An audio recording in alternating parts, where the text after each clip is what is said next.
Bienvenue. Aujourd'hui, on explore ensemble un support de cours. Un support édité par Adonis Éducation.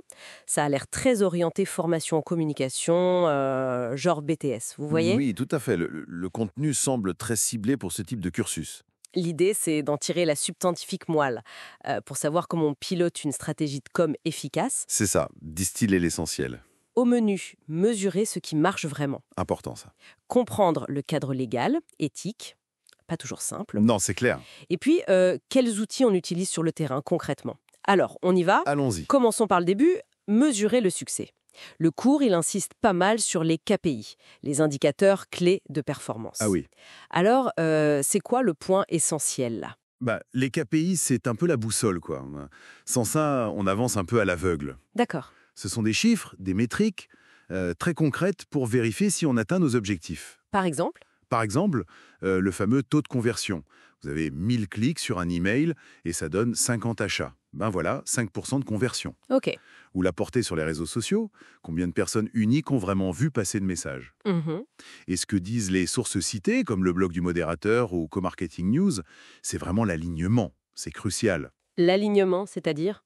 Que ces chiffres, ces KPI, ils doivent correspondre aux grands objectifs de l'entreprise. Pas juste des chiffres pour se faire plaisir. Ah oui, les vanity metrics, comme on dit. Exactement. Évitez ça. Ça doit servir la stratégie globale. C'est ça le vrai enjeu. C'est très clair. Éviter de mesurer pour mesurer, quoi. Tout à fait. Mais bon, avoir des bons chiffres, c'est bien. Mais la manière dont on communique pour les obtenir, ça, c'est très encadré. Ah oui, absolument. Le support parle beaucoup de légal, d'éthique et forcément du RGPD. Ça fait un peu peur parfois, non? Ça peut impressionner, c'est vrai. Mais au fond, c'est surtout une question de respect et de transparence. D'accord. Le RGPD, donc le Règlement général sur la protection des données, il pose des règles assez claires en fait. Comme? Les principes de licéité, loyauté, transparence. On dit ce qu'on fait avec les données, pourquoi on les prend. Mhm. La limitation de la finalité, on les collecte pour un but précis, et c'est tout, pas pour autre chose. Logique. Et la minimisation. On ne prend que les données vraiment nécessaires, pas plus. D'accord. Et le consentement? Ah, le consentement, c'est la pierre angulaire. Il doit être libre, spécifique, éclairé et univoque. Vraiment explicite. Ok. Et faut pas oublier non plus le droit de la publicité. L'honnêteté du message, c'est la base. La loi E20 pour l'alcool, c'est un exemple typique en France. Oui, bien sûr. En gros, tout ça, c'est pour construire et maintenir la confiance. Respecter la confidentialité, être transparent. C'est ça, le socle d'une com qui dure. Donc, des chiffres précis d'un côté et une éthique irréprochable de l'autre. C'est l'idée. Et pour faire fonctionner tout ça, il faut des outils? J'ai vu que le cours d'Adonis en mentionne pas mal pour gérer les projets, pour collaborer. Oui, et c'est normal. La com aujourd'hui, ça repose beaucoup sur la tech. Alors, qu'est-ce qui ressort? Pour la gestion de projet, on a les classiques. Trello, par exemple. Très visuel, avec les cartes, les tableaux, c'est bien pour un suivi rapide. Oui, je connais un peu. Ou alors Asana. Là, c'est peut-être un peu plus structuré pour des projets plus complexes, avec des tâches, des sous-tâches, des dépendances, des calendriers. Mhm. Et pour la communication dans l'équipe, Slack est très populaire. Messagerie instantanée, les canaux thématiques. Très pratique, oui. Ou alors Microsoft Teams, qui est souvent choisi dans les entreprises qui utilisent déjà Microsoft 365. Très intégré, bien pour les réunions, la collaboration un peu plus formelle peut-être. D'accord. Ça, c'est pour l'organisation interne, mais il y a aussi les outils spécifiques à chaque métier de la com, j'imagine. Exactement. Le cours en parle aussi logiquement. Chaque rôle a un peu sa boîte à outils dédiée. Par exemple? Le community manager va sûrement utiliser Hootsuite ou Buffer pour planifier les posts, analyser ce qui se passe sur les réseaux. Classique.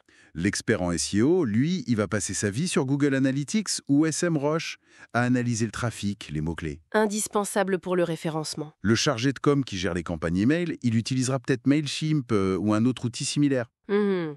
Et puis le responsable des relations presse, il va s'appuyer sur des plateformes comme Cision pour gérer ses contacts journalistes et diffuser ses communiqués. Je vois.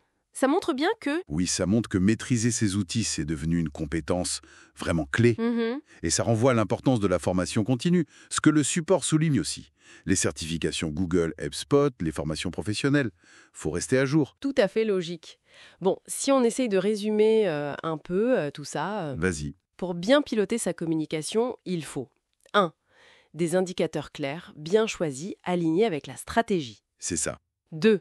Une boussole éthique et légale solide pour garder le cap et la confiance. Fondamental. Et 3, les bons outils et surtout savoir s'en servir et continuer à apprendre. Exactement.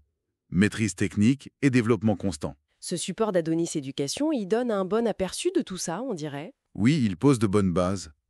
Et d'ailleurs, pour ceux que ça intéresserait d'aller plus loin, Oui, Adonis Éducation propose une formation complète à distance qui couvre tous ces aspects en profondeur. ah, intéressant. Oui, c'est un programme avec des cours chaque semaine, des devoirs qui sont corrigés de façon personnalisée par des profs, un vrai encadrement. Et c'est accessible à partir de 69 € par mois. D'accord. Et ce fascicule dont on parle, c'est justement le support de cours qui est inclus dans cette formation. C'est bon à savoir. Et si on veut juste le support lui-même, sans la formation complète? Il est aussi possible de l'acheter séparément, oui. Il est disponible sur le site lalibre.fr. Parfait. Bon, pour finir, une petite question pour réfléchir. Je t'écoute. Comment l'intelligence artificielle, demain, elle pourrait changer la façon dont on choisit nos KPI ou dont on gère les risques éthiques en com? Vaste question. Ça ouvre pas mal de perspectives, c'est sûr. De quoi alimenter de futures discussions? Certainement.